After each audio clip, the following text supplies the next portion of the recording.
Good morning, dear students. Welcome back in maths class. Today we are going to do decimals exercise 7C for grade 6. Now let us do question number 10. Here question number 10 is a problem sum. A man purchased an almirah for rupees 11,025 and gives rupees 172.50 as its cartage and spends rupees 64.80 on its repair. How much does the almirah cost him? अब देखो अलमीरा की cost क्या थी, ठीक है, वो लिखी हमने सबसे पहले। फिर कार्टेज चार्जेस मीन्स जो ट्रांसपोर्ट चार्जेस है उसको लेके आने के लिए कार्टेज चार्जेस थे, दैट इज वो हमने लिख लिए 172.50, ये कॉलम में लिख लिए। कॉस्ट ऑन उसको रिपेयर करवाना पड़ा, कॉस्ट ऑन रिपेयर क्या थी, रुपीज 64.80, ठीक है। अब इन सबको हमने प्लस करना। टोटल कॉस्ट कैसे पता लगेगी, जो इनकी सारी कार्टेज की कॉस्ट और कॉस्ट ऑफ रिपेयर, इन सबको जब हमने प्लस कर दिया तो आपकी टोटल कॉस्ट आ जाएगी। तो इन सबको हमने इस तरह से कॉलम वाइज लिख लिया, ठीक है। इसको पहले लाइक डेसिमल्स में कन्वर्ट कर लेंगे, ठीक है, जो अलमीरा की टोटल कॉस्ट थी। तो इसको हमने 11,025 को 0.00 साथ में लगा दी, ठीक है। अब हमने इसको प्लस कर दिया, 8 + 5 13 होते हैं, 1 हो गया कैरेट फॉरवर्ड, 2 + 5 is 7, 7 + 4 is 11 और 1 जो था कैरेट फॉरवर्ड था 12 हो गए। इसी तरह से इन सबको प्लस कर लेंगे तो आपके पास आ जाएगा 11,262.30 as the amount, total amount जो है, टोटल कॉस्ट आपकी आ गई इसकी, ठीक है। Now let us move to question number 12. A bag contains 45 kg 80 grams of sugar and the mass of the empty bag is 950 grams. What is the mass of the bag containing this much of sugar? अब actually क्या बताया उन्होंने, bag में जो sugar है उसका मास बताया हुआ है, ठीक है, उसका वेट बताया हुआ है, और जो वेट ऑफ एम्प्टी बैग भी आपको दे रखा है, खाली बैग का वेट जो है 950 ग्राम्स है, ठीक है। और शुगर का बैग अलग, शुगर का वेट अलग बताया हुआ। टोटल वेट क्या होगा, मतलब दोनों को प्लस करके टोटल वेट ऑफ बैग कितना होगा, अगर उसको कैरी किया जाएगा तो उसका टोटल वेट कितना होगा, ये आपने फाइंड आउट करना है। तो आपको पता है कि that is weight of sugar, हमने इसको सोल्यूशन लिखते हैं। वेट ऑफ शुगर क्या है, 45 kg 80 ग्राम। अब देखो 80 ग्राम्स हमने इस तरह से लिखना है, और यहाँ पर जीरो हमने, क्योंकि ग्राम्स जो है 1 kg को 1000 ग्राम्स होते हैं, इसलिए 3 डिजिट्स बनाने हैं इसके, तो जीरो हमने आगे लगा देनी है, ठीक है। इसी तरह से मास ऑफ एम्प्टी बैग जो है दैट इज 950 ग्राम्स है, और केजीज मैंने 00 लिख दिए तो आपको समझाने के लिए। Now total weight of the bag, total weight of the bag with sugar, in दोनों को, इन नंबर्स को हमने प्लस कर दिया, that is 0 + 0 is 0, 5 + 8 is 13, 1 carat, 9 + 1 is 10, ठीक है। अब यहाँ पर कैरेट हो गया, केजीज के साथ केजीज लगा देंगे, ग्राम्स के साथ ग्राम्स, तो आपके पास आ जाएगा 5 + 1 is 6, that is 46 kg 30 grams will be the weight of the bag with sugar. Now let us move to the question number 13. अब आपके पास क्वेश्चन नंबर 13 में आपके पास जो है लेंथ आपके पास दे रखी है। शर्ट के लिए लेंथ जो है, कोई क्लॉथ है उसकी शर्ट के लिए लेंथ जो थी 2 मीटर 70 सेंटीमीटर है। इसी तरह से इसका पजामा बनाने के लिए जो लेंथ है टोटल यूज हुई है 2 मीटर 60 सेंटीमीटर यूज हुई है। अब इसमें हमें टोटल लेंथ कैसे पता लगेगी, टोटल लेंथ हम निकाल लेंगे, that is 2 metre 70 centimetre plus 2 metre 60 centimetre, इनको प्लस कर देंगे। तो यही आपसे पूछा होता है what is the total length of the cloth used, तो इसको हमने प्लस कर दिया, जीरोस के साथ जीरोस, मतलब पहले आपने हंड्रेड्स प्लेस को किया, फिर 10th प्लेस को किया, फिर वंस में वंस को, मतलब इंटायर होल पार्ट में होल पार्ट को ऐड कर देंगे। तो आपके पास आ जाएगा 5 मीटर 30 सेंटीमीटर आंसर आ जाएगा इसका। क्वेश्चन नंबर 13 का। Now question number 14, Radhika bought 2 meter 5 centimeter cloth for her salwar and 3 meter 35 centimeter cloth for her shirt. Find the total length of the cloth bought by her. ये भी बेटा same है जैसे 13 question के जैसे, ये cloth for salwar that is 2 metre. अब यहाँ पर देखो 5 सेंटीमीटर है, बट 5 कैसे लिखना है, आगे 0 लगा के you will be writing 0.5 centimetre. अब now cloth for shirt that is 3 metre 35 centimetres. Total cloth क्या हो जाएगा, इसको प्लस कर लोगे, ठीक है, that is 5 + 5 is 10, 3 + 1 is 4, that is 5 metre 40 centimetre will be the answer of this question. Now last अब हमने स्टार्ट करनी है एक्सरसाइज 7D। इसमें बेटे हमने सब्ट्रैक्शन के सम्स करने हैं, ठीक है।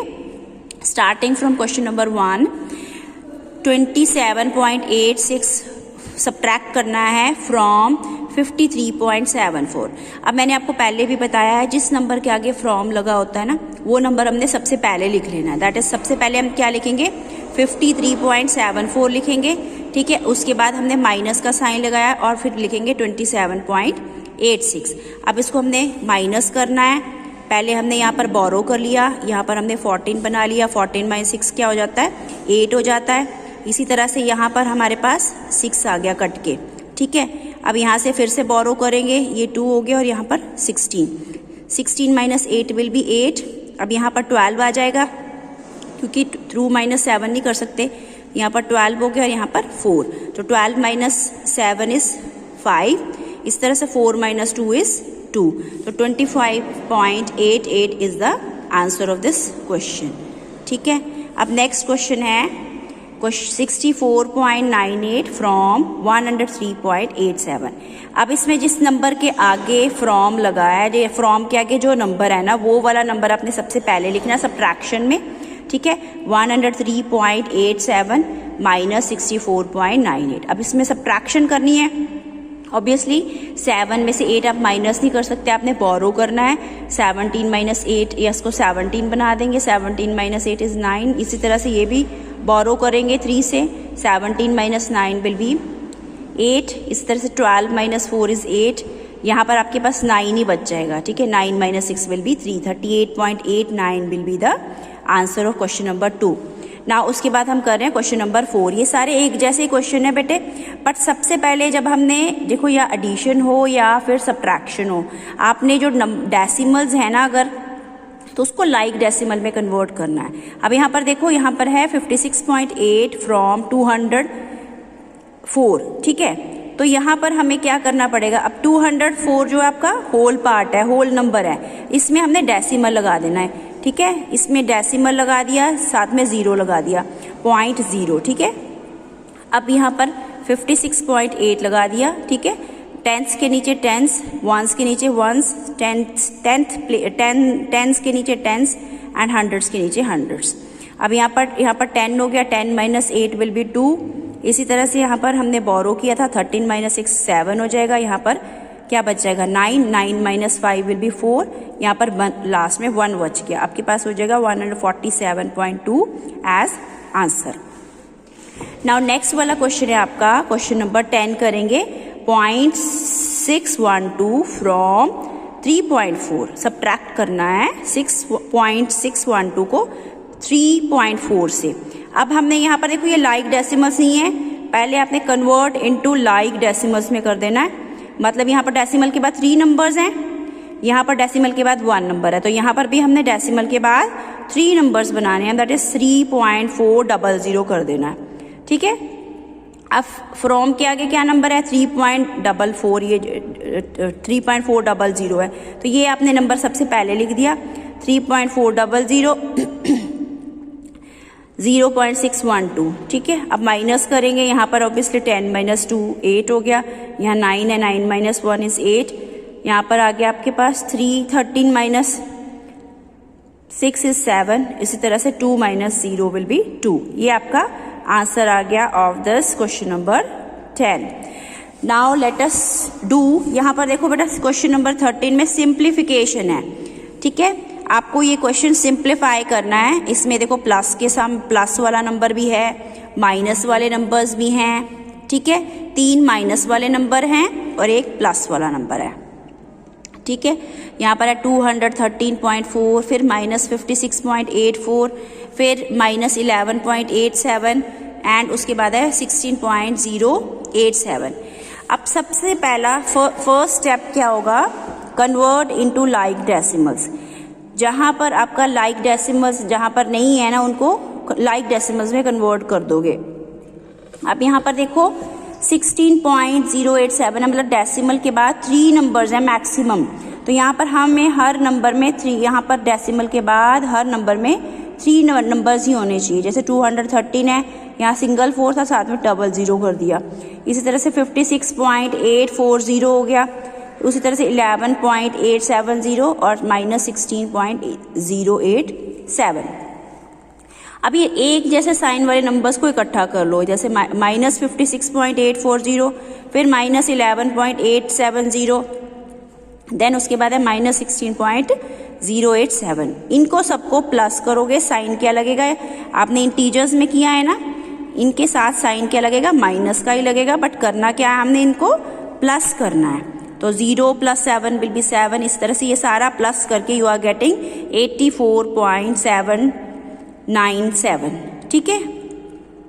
अब ये जो प्लस वाला नंबर हमारे पास क्या था, प्लस वाला नंबर है 213.400, उसमें ये वाला नंबर माइनस कर दोगे 84.79। यहाँ पर इसको लिख लिया ऐसे कॉलम वाइज, ठीक है, क्योंकि ये लाइक डेसिमल्स में तो है ही। अब इसको माइनस कर देंगे। यहाँ पर बोरो किया 10 - 7 विल बी 3, यहाँ पर 10 बना लिया, ठीक है। यहाँ पर क्या हो जाएगा, 9 हो जाएगा, 9 - 9 हमारे पास 0 है। इसी तरह से यहाँ पर क्या आ जाएगा 13, और ये क्या बच जाएगा 2, ठीक है। 13 - 7 विल बी 6, यहाँ पर 12 बन जाएगा, 12 - 4 विल बी 8, और यहाँ पर आपके पास 10 बन जाएगा, 10 और ये 1, 10 - 8 विल बी 2, और यहाँ पर 1 एज इट इज, ठीक है। 1 माइनस नथिंग, मतलब यहाँ पर नीचे कुछ भी नंबर नहीं है तो 1 हो जाएगा। आपके पास क्या बच गया answer, 128.603 will be the answer. अब देखो नेक्स्ट वाला क्वेश्चन है, प्रॉब्लम सम्स है। What should be added to 74.5 to get 91। हमें 91 बनाने के लिए इस नंबर में क्या ऐड करें कि मतलब इस नंबर में क्या ऐड करना चाहिए कि हमारे पास आंसर क्या बन जाए 91। तो क्या करेंगे, 91 माइनस ये कर देंगे तो you will get the required number.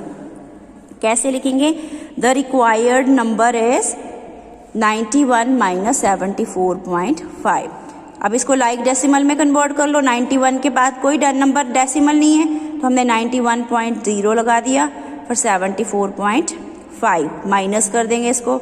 10 - 5 will be 5, यहाँ पर 10 हो गया, 10 - 4 विल बी 6, 8 हो गया, 8 - 7 will be 1, 16.5 will be the answer of this question. Now let us move to next question, question number 18। By how much should 84.5 be decreased to get 27.87। मतलब हमने इस number में क्या डिक्रीज करेंगे कि हमारे पास आंसर 27.87 हो जाएगा। सिंपल है, कैसे करेंगे, 84 - 5 में से 27 - 84 कर देंगे, ठीक है। तो हमने क्या लिखा, पहले इसको लाइक डेसिमल में कन्वर्ट कर लो। यहाँ पर 2 नंबर था डेसिमल के बाद, इस यहाँ पर भी हमें 2 नंबर बनाने पड़ेंगे डेसिमल के बाद। 84.50 हो गया, यहाँ पर 27.84 माइनस कर देंगे इसको। 10 - 4 is 6, 14 - 8 is 6, 13 - 7 is 6, or 7 - 2 will be 5. That 56.66 will be the answer, required number for this question number 18. ठीक है। नाउ अब हम करेंगे बेटा क्वेश्चन नंबर 19। क्वेश्चन नंबर 19 में आपके पास है स्टेटमेंट, मैं रीड कर रही हूँ आपके लिए।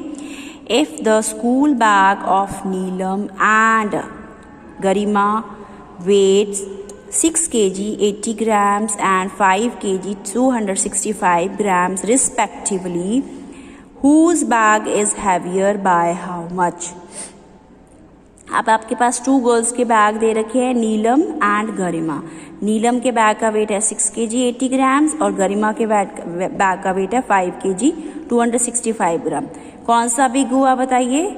Neelam's bag will be bigger, क्योंकि वो क्या है 6 kg और ये क्या है 5 kg, ऑब्वियसली 6 kg बिगर हुआ। तो हमने पहले क्या करा है सोल्यूशन में, वेट ऑफ नीलम्स बैग ये लिख दिया 6 kg 80 ग्राम्स। इस 80 ग्राम्स हमने कैसे लिखना, 080 ग्राम्स, ठीक है। गरिमा के बैग का वेट क्या हुआ 5 kg 265 ग्राम्स। तो difference in their bags weights क्या हो जाएगा, माइनस कर देंगे 6 kg 080 grams minus 5 kg 265 grams. यहाँ पर माइनस कर लेंगे हम, ठीक है। 10 - 5 विल बी 5, 7 - 6 विल बी 1। यहाँ पर बोरो करके आपके पास 10 आ जाएगा, 10 - 2 विल बी 8, यहाँ पर 5 - 5 0। 815 ग्राम्स जो है आपके पास बैग का वेट आ गया। तो whose bag is heavier, Neelam's bag is heavier by 815 grams. ये आपका आंसर आ गया क्वेश्चन नंबर 19 का, ठीक है। अब हम करेंगे क्वेश्चन नंबर 20। क्वेश्चन नंबर 20 में है, Kunal purchase notebook for ₹19.75, a pencil for ₹3.85 and a pen for ₹8.35, okay, from a bookshop. Now he gave a 50 rupees note to the shopkeeper. What amount did he get back? अब कोई boy है, उसने क्या क्या चीज़ें खरीदी हैं, नोटबुक खरीदी है, पेंसिल खरीदी है एंड देन पेन खरीदा है। और उसने क्या किया, जैसे उसके पास चेंज नहीं थी, उसने 50 रुपीज़ का नोट जो है शॉपकीपर को दे दिया। And what amount will he get back, मतलब उसको कितना वापस पैसे मिलेंगे, दैट ही इज आस्किंग, ठीक है। तो क्या लिखेंगे, सबसे पहले जो उसने चीज़ें खरीदी हैं ना वो लिख लोगे आप। इसके 2 पार्ट्स हैं। फर्स्ट पार्ट में कॉस्ट ऑफ नोटबुक 19.75 लिख दी हुई है, cost of pencil 3.85 rupees, cost of pen ₹8.35, ठीक है। टोटल कॉस्ट क्या हो जाएगी, इनको प्लस कर दोगे, कॉस्ट आपकी आ गई ₹31.95। Now amount given to the shopkeeper क्या है, ₹50.00। इसको लाइक डेसिमल में कन्वर्ट कर लोगे, डेसिमल के बाद 2 zeros लगा दोगे। इसी तरह से टोटल कॉस्ट क्या है हमारी 31.95। Amount left with the boy, that is आपके पास ये माइनस कर दोगे, माइनस करके you will get 10 - 5 will be 5, यहाँ पर 9 आ जाएगा, 9 - 9 विल बी 0, फिर से यहाँ पर 9 आ गया, 9 - 1 विल बी 8, यहाँ पर 4 है, 4 - 3 विल बी 1। तो आपके पास टोटल अमाउंट जो शॉपकीपर उसको वापस करेगा दैट इज ₹18.05 पैसे आपके पास that boy will get back. That's all for today, thanks for watching.